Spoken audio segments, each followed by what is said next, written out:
Hey everyone, today I'm going to show how to install Flutter in a Windows computer. To get started, go to flutter.dev website. Once you are there, click on the Get Started button. Click on the Windows logo to get to the Windows installation instructions. These are some of the minimum system requirements you will need to install Flutter on your computer. You will need Windows 7 or later versions of Windows OS. As for disk space, you will need 1.64 GB, but it does not include space for IDE and other tools. So practically you will need about 5 to 10 GB of space to create Flutter apps. Also, Flutter depends on having these two tools installed on your computer, Windows PowerShell and Git for Windows. PowerShell is pre-installed with Windows 10. If you are using a older version of Windows, you can download PowerShell from this link.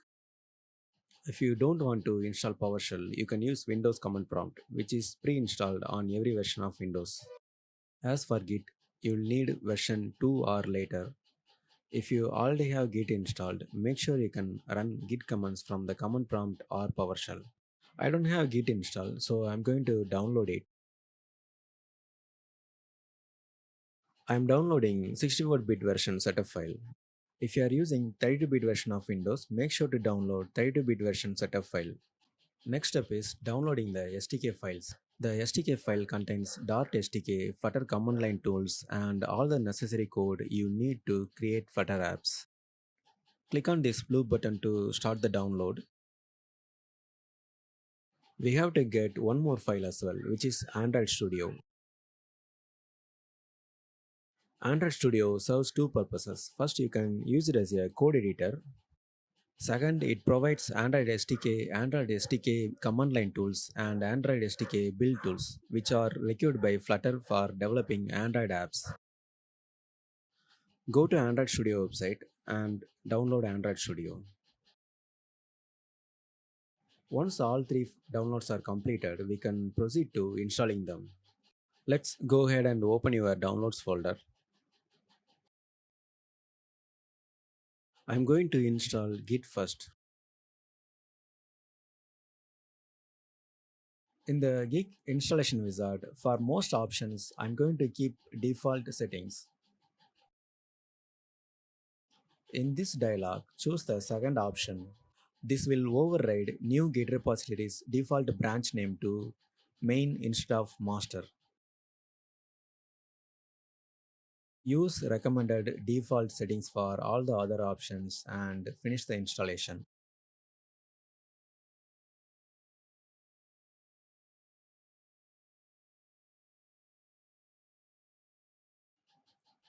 Once installation is completed, we can check to see if it installed correctly by running git version command.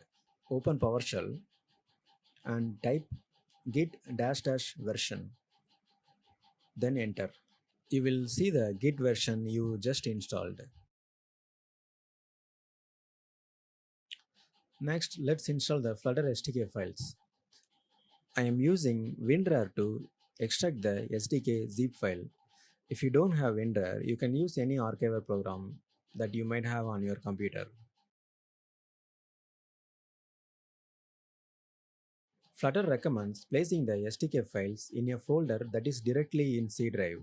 Also, it's important that you do not place the SDK files inside program files or your user folder that requires elevated privileges.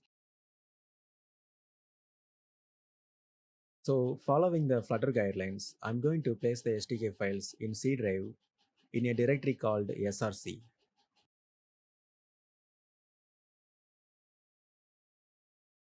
Once the extraction is completed, let's go ahead and see the files that we just extracted. Inside the src folder, there will be a folder called Flutter. This folder contains all the Flutter SDK files. In order to run Flutter commands on Windows console, we need to add Flutter to Windows path environment variables. To add Flutter to the path, open Start and type env. In the search results, you will see 8 system environment variables. Click on it to open. Click on environment variables. Select path in user variables and click on edit. Here we will add Flutter's location as a new environment variable. Go to your Flutter SDK folder, then open bin folder and copy the location name. Then come back to environment variable settings, click on the new button, then paste Flutter bin folder location. Once that is done, click OK. Now to check if the path is working, open PowerShell. In PowerShell, type Flutter and hit enter. You will see a welcome to Flutter message. Now that we have added Flutter to the path, we can run Flutter commands from anywhere on our Windows PC. Let's move on to the next step. Flutter provides a helpful command called Flutter Doctor. When you run this command, it will scan your computer for Flutter installation and displays a report of the status of your installation. Go to PowerShell, type the command Flutter Doctor and hit enter. It will take few seconds for the scan to complete. In the report, we can see that Flutter Doctor found two issues: unable to locate Android SDK and Android Studio not installed. To fix this issue, we have to install Android Studio. So open your downloads folder, then open Android Studio setup file to start installing Android Studio. I'm installing Android Studio with default options. Once the installation is completed, click Finish. It will automatically launch Android Studio. Click OK on the Import Settings dialog box. Once it's loaded, you will see Android Studio Setup Wizard. Click Next to proceed to the next page. Here you can select the type of setup you want. Standard setup will install Android Studio with most common settings and options. And in custom install, we can customize installation settings and components that are being installed. Select custom install and click next. Keep Java development location to default and click next. Select the UI theme you prefer. On component setup page, keep the default selections. Android Studio will download the SDK files to this location. If you want, you can change it to different location. Select the amount of RAM you like to allocate for Android emulator. For my computer, the recommended size is 2 GB. It may differ for your computer based on your system configuration. So choose recommended size and hit next. Now we are at the final step. Android Studio will download all these components and install them on your computer. Click on the Finish button to start downloading all the components. Wait for all the components to finish download. It will take some time.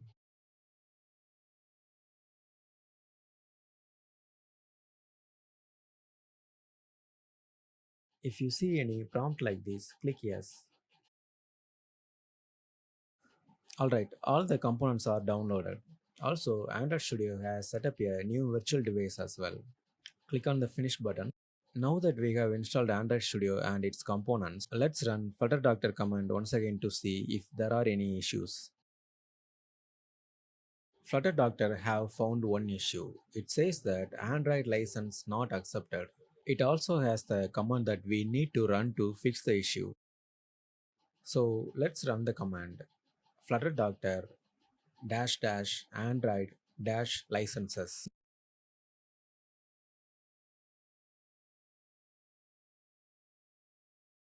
It says that 7 out of 7 license is not accepted. To review the licenses, type Y and hit enter on your keyboard. It will display all licenses in text format. Let's go ahead and accept all the licenses.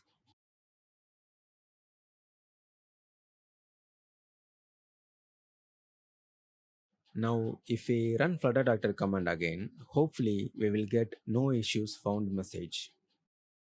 Alright, we are almost done with the Flutter setup. Let's move on to setting up our code editor. Open instructions page and scroll down to the bottom of that page. Click on the setup editor link. Flutter recommends these three code editors for creating Flutter applications. I prefer to use Visual Studio Code because it is fast and it has clean interface. Open VS Code download link in a new tab. Click on that blue button to start downloading VS Code. Once download is completed, let's go ahead and install VS Code. Open VS Code setup file, accept the license agreement and click next. I'm going to keep the installation directory as it is. Keep the default option for this one too and continue to next step. In these options, make sure add to path is selected. I'm also selecting register code as a default editor for supported files.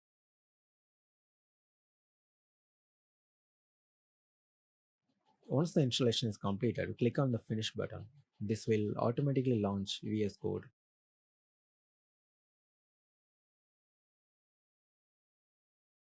First, we need to install Flutter and Dot extensions. On VS Code, click on the extension button and type Flutter in the extension search field. Select Flutter in the search results, then click on the install button. This will also install the Dot extension as well. To see if Dot is installed, search for Dot in the extension search field. As you can see, Dot is installed. Alright, now we are ready to create Flutter application. In VS Code, press Ctrl Shift P on your keyboard. This will open VS Code's command palette. In the command palette, type Flutter. In the search results, you will see Flutter New Application Project. Click on it, then select a location to save the project. I'm going to select my Documents folder. Next, we need to enter a name for our project. I'm going to give the name Flutter Demo for my project. After adding the project name, press enter on your keyboard to proceed to the next step. The Flutter extension will create our new project with a pre-built demo app. At the right side bottom, you might see a notification like this. Select Yes. This will add some VS Code settings for a better experience editing Flutter code. Since we already have a pre-built Flutter app, we can run the app on a virtual device to preview it. On VS Code bottom right side, you will see the default device that Flutter is selected to run the app. We can change the device by clicking on the device name. Once you click on the device name, VS Code will display list of devices that are available. Since I like to preview the app on a mobile device, I'm going to choose Pixel 3a. The Pixel 3a Android emulator was created when we installed Android Studio. Clicking on the device name will set it as a default device and launch the Android emulator. It may take few seconds for the emulator to load. While it's running, I'm just placing it at the right side.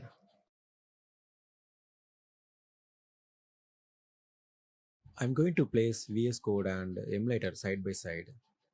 Once the emulator is loaded, we can preview the app. On VS Code menu, go to Run and select Start Debugging. You can also use the keyboard shortcut F5. Once debugging is started, you can see that VS Code is running task called Cradle Task Assemble Debug. When trying to debug an Android app for the first time, the Cradle Task process will take some time to complete. It might take like 10 to 15 minutes. The Cradle task will convert project source files into a single APK file and then install the APK file to the virtual device. So, when running for the first time, it will download some build tools that are necessary to create an APK file. Once the build process is completed, you will be able to see the app in the Android emulator. Here we have our Flutter demo app. You can interact with the app like you can do on a real Android device. Flutter offers a tool called Hot Reload. When you make changes to the source code and save the file, you can see the changes instantly on the virtual device. To demonstrate Hot Reload, I'm going to change the primary swatch color from blue to red. Once I save the file, the app reloads and displays the changes instantly. This Android emulator was created by Android Studio when we installed it. It runs on Android version 11.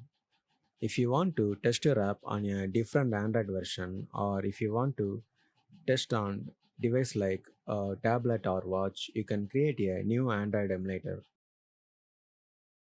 To create a new Android emulator, open Android Studio. On Android Studio welcome screen, go to Configure and select AVD Manager. Android Device Manager will display the list of devices that are available. Right now, I have only one device, which is Pixel 3a. To create a new virtual device, click on the Create Virtual Device button. You can select a mobile device from this list of mobile devices.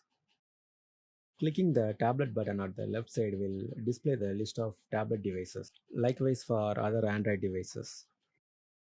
I'm going to use Pixel 4 XL for my emulator. After selecting the device profile, click next to continue. Then select the Android OS version you like to use. I'm going to use Android version R. If you like to use different Android version, you can download by clicking on the download link.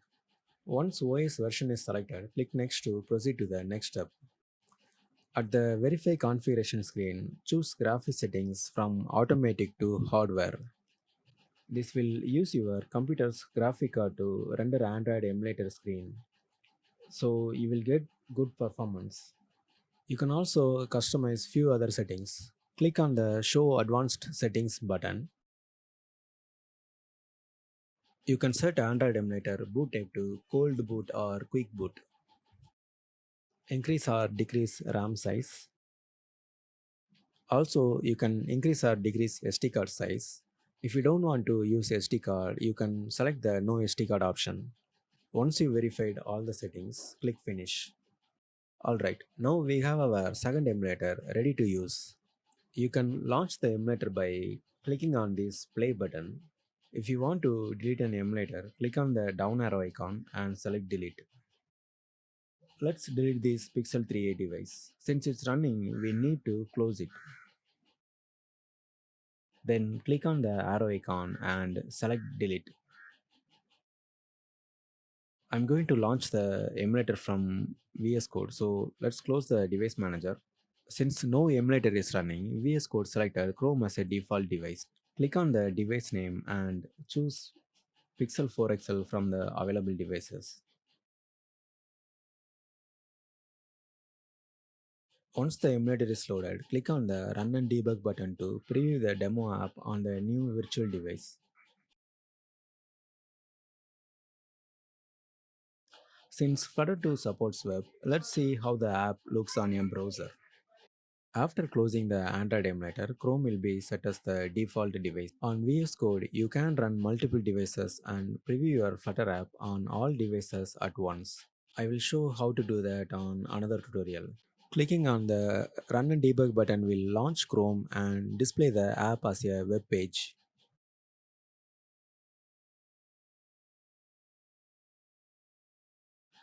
You can make changes to the source code and see the changes immediately on Chrome too.